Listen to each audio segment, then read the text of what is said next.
안녕하십니까. 1일 합격 노트 부동산 학개론 기초입문 6주차 이제 복습을 한번 해보겠습니다. 자, 2번. 불량부채 충당금은 영업경비에 포함돼서 유효조소득에서 차감한다 이렇게 돼 있는데 우리 뭐가 딱 기억나시면 되냐면 이것만 기억나시면 되는 거죠. 이 문제를 풀 때는 가공기 그 다음 조순전후 경저세였죠. 제가 좀 크게 적었네요, 지금. 그래서 이 사이에 경저세를 뺀다. 이 식이 딱 기억나시면 끝나는 겁니다. 그리하여 이 공이 공실 및 불량부채 충당금이었죠. 불량부채 충당금.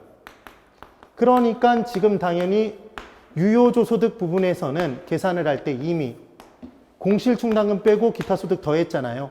그래서 불량부채 충당금이 이미 빠진 상태니까 영업경비에는 당연히 영업경비 공정결 세손 유감 중에 공하고 결은 불량부채 충당금 들어가지 않는다가 기억나시죠? 그래서 영업경비에 포함돼서 유효조소득에서 차감하면 이 두 번 빼는 거잖아요. 이중으로. 그래서 X가 됩니다. 그리하여 유효조소득은 가능조소득 마이너스 공실 및 불량부채 충당금 플러스 기타 소득에서 가, 공, 기죠. 이미 불량부채 충당금을 뺐죠. 그래서 영업경비에는 포함되지 않는다. 그래서 얘는 X가 됩니다. 그 다음 4번. 순영업소득에서 과세 대상 소득을 구한대요. 그럼 뭐가 기억나시면 되냐면 순이가 기억나시면 되죠. 순원이가 아니라. 전원일기에는 누가 살고? 순이가 살고. 순이는 무슨 안경을 쓰고? 뿔대 안경을 쓰고 세금을 마감하러 간다. 그래서 뿔대 플러스 대체 충당금 마감 마이너스 감가상각비 공통. 세전에서 출발하면 걔는 원금 사한분 전체 만들려면 더하고 순영업소득에서 출발하면 순이 이자 지급분 순 빼는 거였죠. 이자 지급분을 빼고 대체 충당금 뿔때 더하고 감가상각비는 빼는 거죠. 그럼 이 문장을 맞는 걸로 그냥 한 방에 고쳐버리면 뭐 하면 될까요, 여러분? 아예 뭐를 순영업소득을 세전 현금 수지로 고쳐버리면 이 문장이 맞는 문장이 돼버리겠죠. 그 내용이 됩니다. 그래서 지금 과세상 소득을 구할 때 굉장히 복잡하게 적어놨지만 이걸 이렇게 쫙 늘려서 기억하지 마시고 MM만 기억하세요. 전원일기에는 순이가 살고 순이는 뿔대 안경 쓰고 세금 마감하러 간다. 전원, 순이, 뿔대 마감 기억하시면 됩니다. 그래서 얘는 X. 그 다음 7번.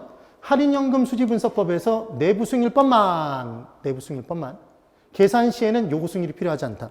순영가법과 수익성지수법에서는 순영가를 계산하기 위해 수익성지수를 계산하기 위해서 먼저 수입의 현가를 알아야 되고 수입의 현가를 계산하기 위해서는 요구수익률이 주어져 있었어야 돼요.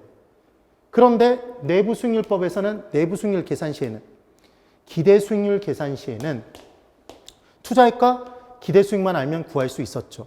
그래서 내부수익률법에 의해서 내부수익률을 계산할 때까지는 요구수익률이 없어도 되지만 투자 결정을 내리기 위해서는 판단의 기준으로 요구수익률이 필요하다? 네. 그래서 계산 시에는 요구수익률이 필요하지 않다 그랬으니까 5가 되네요. 그 다음 8번. 순영가법을 이용한 투자 분석에서 사용되는 선택되는 할인율은 이렇게 나왔죠.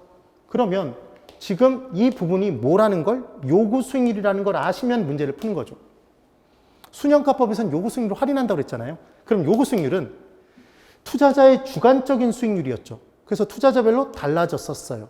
그래서 투자자는 동일한 투자 안에 동일한 위험을 감수해도 투자자의 위험에 대한 태도에 따라서 위험에 대한 대가, 위험할 증률을 다르게 요구하니까 결국은 요구수익률이 투자자별로 다 달라진다.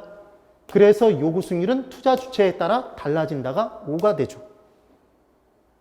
그 다음 10번.